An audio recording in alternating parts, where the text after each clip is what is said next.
श्री शिवाय नमस्तु भयम। दोस्तों, जैसा कि आप सभी लोग जानते हैं कि 12 अगस्त 2026 यानी बुधवार को पड़ रही है सावन मास की अमावस्या तिथि और हरियाली अमावस्या। और दोस्तों, यह वह तिथि है जो सावन मास में पड़ने वाली सबसे बड़ी तिथि है, क्योंकि यह सावन मास में पड़ने वाली है और इसका बहुत ही बड़ा और विशेष महत्व होता है। पूज्य गुरु जी ने कहा है कि अगर कभी भी मौका लग जाए और सावन मास की अमावस्या तिथि बुधवार को पड़ जाए तो आप लोगों को सात हरा दूर्वा का उपाय तो अवश्य ही करना चाहिए। इन दोनों का संयोग बहुत ही कम आता है। इसी के साथ में गुरुजी ने अपनी शिव पुराण कथा में बताया है कि इस दिन आपको सात दुर्वा का उपाय तो आपको अवश्य ही करना चाहिए, क्योंकि ऐसा दिन पूरे साल में सिर्फ एक ही बार आता है। और दोस्तों, आप सभी लोग जानते हो कि बुधवार का अगर सबसे बड़ा उपाय है तो वह सात हरा दूर्वा वाला उपाय है। तो दोस्तों, इस बुधवार अमावस्या तिथि के दिन आप लोगों को इस सात हरा दूर्वा वाला उपाय को जरूर करना है। बहुत सारे लोग होंगे जिन लोगों ने इस उपाय को ना किया हो, मतलब पूरा साल निकल गया, उन्होंने किसी भी दिन इस सात हरा दूर्वा वाला उपाय को ना किया हो। पर दोस्तों, आपके पास एक आखिरी मौका बचा हुआ है जो कि 12 अगस्त के दिन है। तो इस दिन आप लोगों को इस वाले उपाय को जरूर कर लेना। भले ही आपने पूरे महीने भर इस उपाय को ना किया हो, पर अगर आपने सावन मास के बुधवार अमावस्या तिथि के दिन अगर इस वाले उपाय को कर लिया तो आपको इस उपाय को करने का वो फल मिलेगा जिसकी आपने कभी कल्पना भी नहीं करी होगी। इसीलिए आप लोग इस वाले उपाय को एक बार जरूर कर लेना है, ताकि आप लोगों के हाथ से ये मौका ना जा सके और आपको इस उपाय को करने का फल मिल सके। दोस्तों, ये उपाय पंडित जी ने अपनी अभी ही शिव महापुराण की कथा में बताया है, जिस उपाय को आज हम आपको बहुत अच्छे से समझाने वाले हैं। इस वीडियो को देखने के बाद इस उपाय को समझने के लिए आपको कोई और वीडियो को देखने की जरूरत नहीं पड़ेगी। तो चलिए दोस्तों, उपाय को शुरू करते हैं। देखिए, यह इस सावन मास के बुधवार अमावस्या तिथि के दिन यह इतना खास होता है, इतना महत्वपूर्ण होता है। देखा गया है कभी कभी बड़े बड़े पूजा पाठ अनुष्ठान से जो मनोकामना पूर्ण नहीं होते, वो सावन मास के बुधवार अमावस्या तिथि के दिन एक छोटे से उपाय करने से ही आपकी मनोकामना पूर्ण हो जाती है। और बहुत सारे लोगों ने इस उपाय को किया भी है और उनको इस उपाय को करने का फल भी जरूर मिला है। अगर आप लोग भी इस उपाय को करना चाहते हैं तो आप इस उपाय को पहले अच्छे से समझ लेना, सुन लेना, उसके बाद करना। आपको इस उपाय का फल जरूर ही, और इस उपाय को कर लेने से आपके घर में चाहे किसी भी प्रकार की दुख और समस्या क्यों ना चल रही हो, आपको उसका कारण भी नहीं पता है कि भाई ये समस्या किस कारण से चल रही है, उसका कुछ भी कारण हो सकता है। जैसे इसे पितृदोष हो सकता है या किसी भी तरह का मंगल दोष भी हो सकता है। तो इस दिन आप लोगों को यह वाला उपाय कर लेना है। यह एक ऐसा उपाय है जिस उपाय को अगर किसी विशेष दिन पर किया जाए तो भाई उस विशेष दिन का जो है वो तो मिलता ही मिलता है। पर हमने उस दिन पर इस उपाय को किया है तो हमें उससे भी बड़ा फल मिलता है, और फल बहुत जल्दी मिलता है, क्योंकि आप इस उपाय को बहुत ही बड़े और विशेष दिन पर कर रहे हो। तो चलिए अब उपाय के बारे में बात करते हैं। लेकिन उससे पहले आप लोगों को यह जानना आवश्यक है कि आखिर यह उपाय किस समय करना है, किसको करना है और कैसे करना है। तो चलिए हम आगे आपको वीडियो में एक एक करके बता देते हैं। उससे पहले अगर आप लोग हमारे चैनल पर पहली बार हैं तो हमारे चैनल को सब्सक्राइब करना ना भूलें, और अगर आपके पास कोई सवाल है तो आप हमें कमेंट बॉक्स में बता सकते हैं। और अगर आपको हमारा वीडियो पसंद आया है तो आप हमें लाइक और शेयर करना ना भूलें। और अगर आपको हमारे चैनल की जानकारी चाहिए तो आप हमें फॉलो कर सकते हैं। और अगर आपके पास कोई प्रश्न है तो आप हमें कमेंट बॉक्स में बता सकते हैं। पहली बार आए हैं या फिर मेरी आवाज आज पहली बार सुन रहे हैं तो हमारे चैनल को सब्सक्राइब जरूर कर लेना, और इस वीडियो को करके कमेंट बॉक्स में श्री शिवाय नमस्तु भयम ओम नमः शिवाय जरूर टाइप कर देना। तो दोस्तों, इस सात दुर्वा वाला उपाय को हमें इस बुधवार अमावस्या तिथि के दिन कैसे करना है, किसको करना है, किस समय करना है और कहां पर करना है, यह सारे सवालों के जवाब आपको इस वीडियो में मिल जाएंगे। और जो ये वीडियो देखेगा भाई, उसको सात हरा दुर्वा वाला उपाय जरूर करना चाहिए, क्योंकि इस दिन सात दुर्वा का भी बहुत ही बड़ा और विशेष महत्व होता है। और जब बात आ जाए हरा दुर्वा की तो ये सोने पर सुहागा वाली बात हो जाती है, और ये एक बहुत ही बड़ा उपाय हो जाता है इस बुधवार अमावस्या तिथि का। तो अब दोस्तों, इस सात हरा दुर्वा वाला उपाय को आखिर करना किसको है, सबसे पहले हम लोग वो बात जान लेते हैं। तो देखो, घर की जो बड़ी माताएं बहनें होती हैं, उन माताओं बहनों में से कोई भी एक बड़ी माता बहन इस वाले उपाय को कर सकती हैं। और दोस्तों, अगर आप चाहें तो अपने घर में से सभी सदस्यों भी इस उपाय को करवा सकते हैं।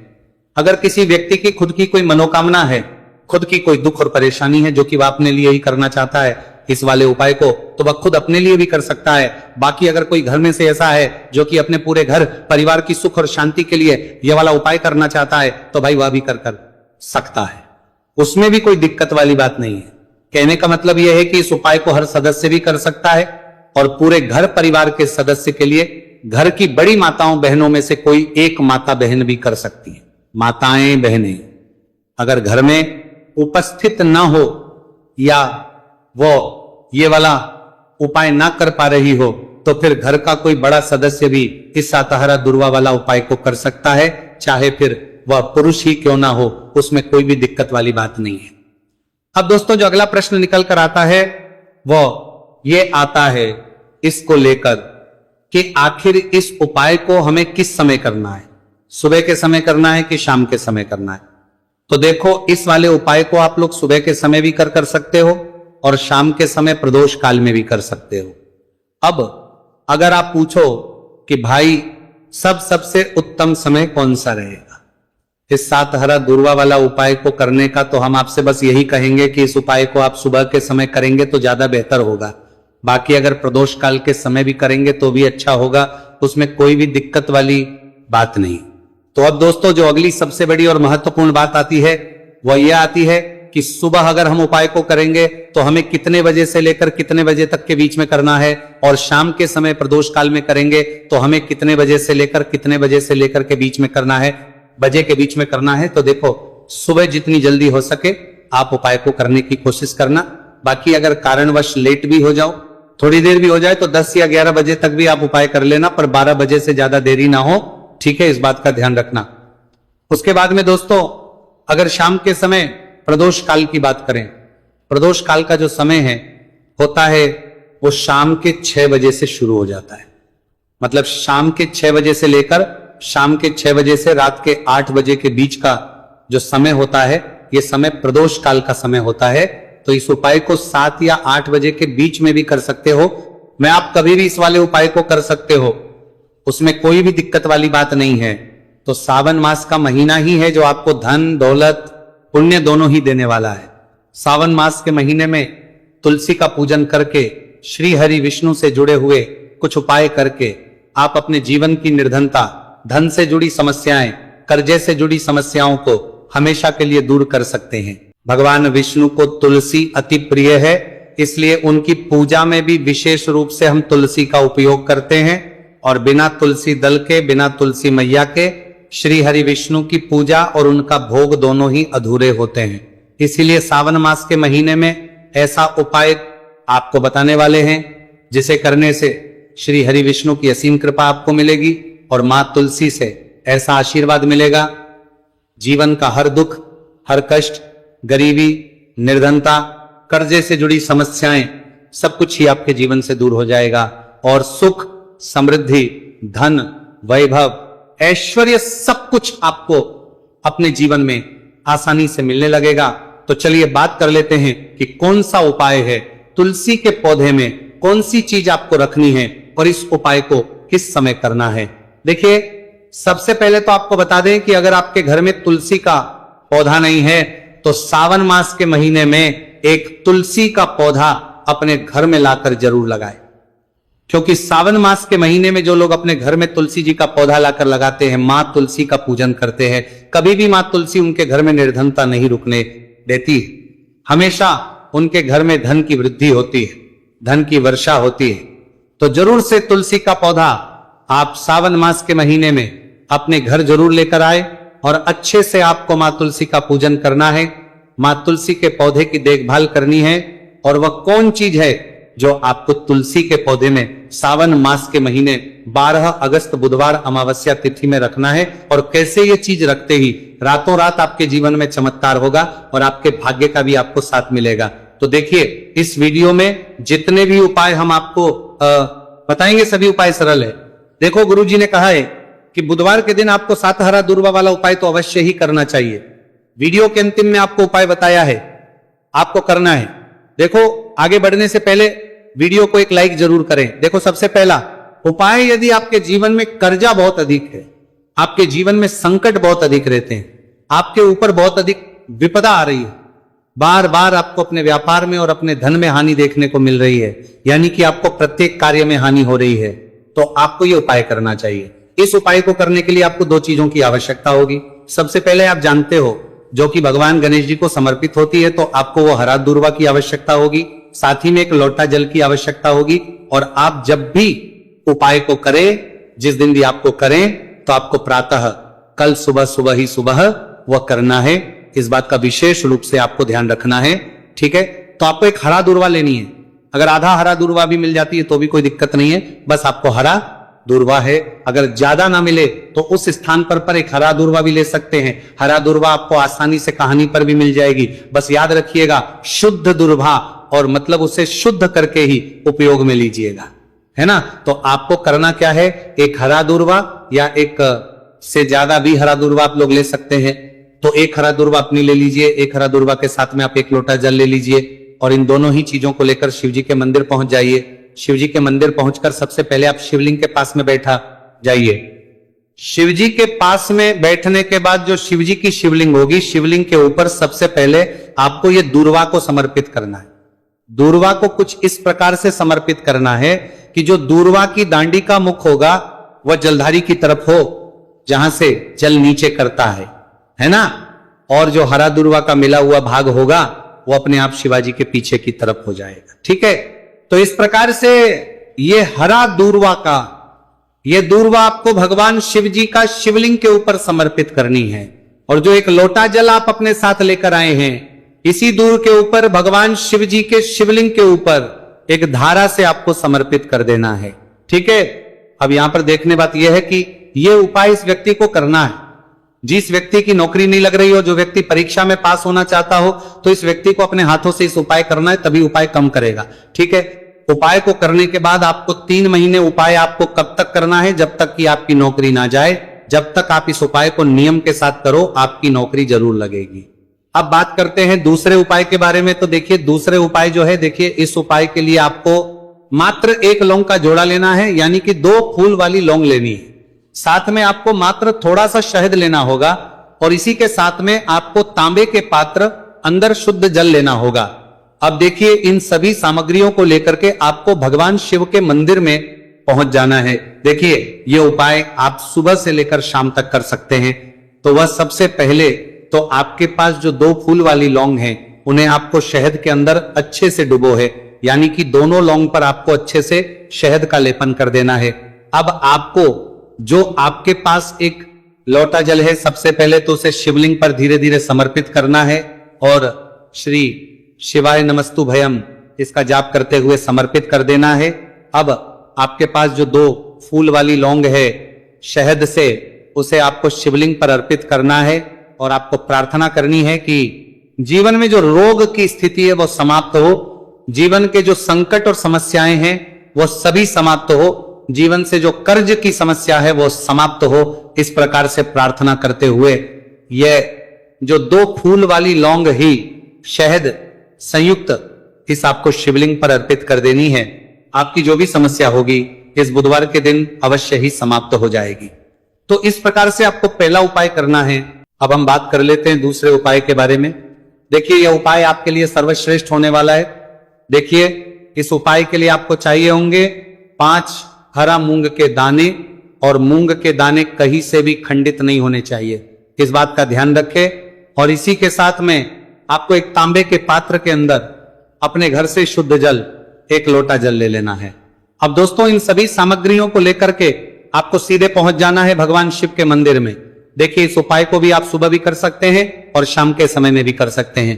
देखिए, भगवान शिव के मंदिर में पहुंचने के बाद आपके पास जो 5 हरे मूंग हैं, उनमें से पहला जो हरा मूंग है, आपको शिवलिंग के सामने जो नंदी महाराज होते हैं और उनका जो पैर उठा हुआ होता है, वहां पर आपको पहला हरा मूंग समर्पित करते हैं, और आपको श्री शिवाय नमस्तुभयम इसका जाप कर लेना है।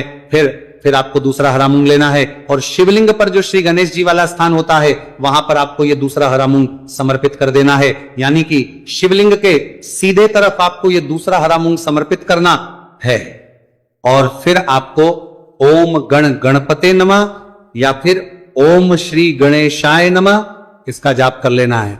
तीसरा, हरा मूंग का दाना आपको भगवान शिव की सबसे प्रिय पुत्री माता अशोक सुंदरी वाले स्थान पर समर्पित करना। शिवलिंग की जो जलाधारी होती है, जहां से जल बह करके आता है, उसी जलाधारी के बीच में जो कहीं कहीं उठी हुई लाइन होती है सांप की आकृति के रूप में, वहीं पर आपको तीसरा हरा मूंग समर्पित करना है और फिर आपको ओम नमः शिवाय इसका जाप कर लेना है।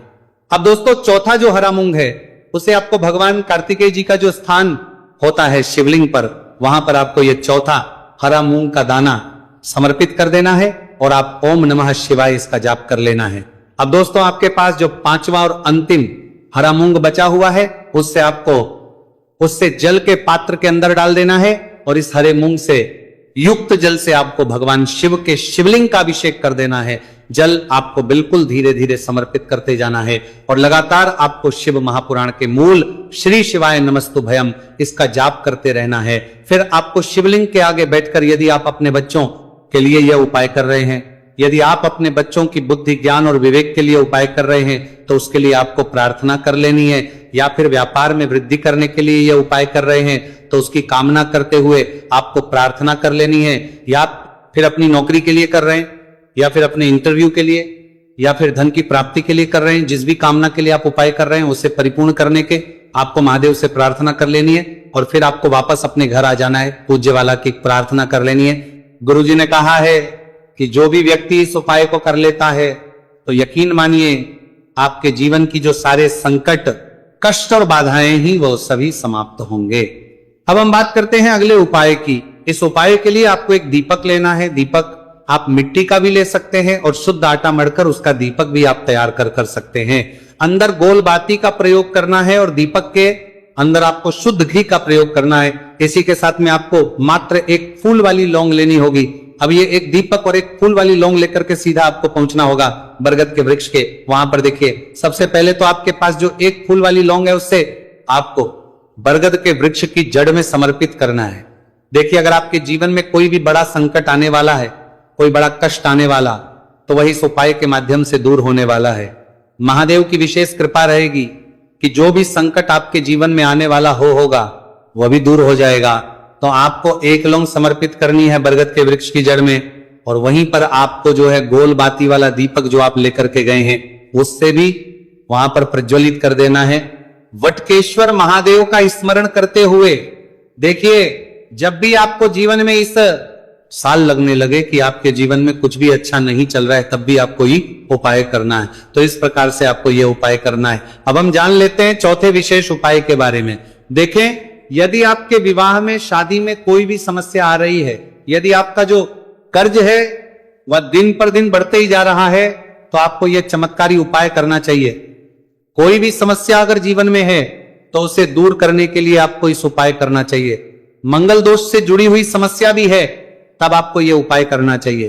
देखिए, इस उपाय के लिए आपको एक तांबे के पात्र के अंदर अपने घर से शुद्ध जल लेना है और इसी के साथ में आपको एक चुटकी लाल चंदन लेना होगा।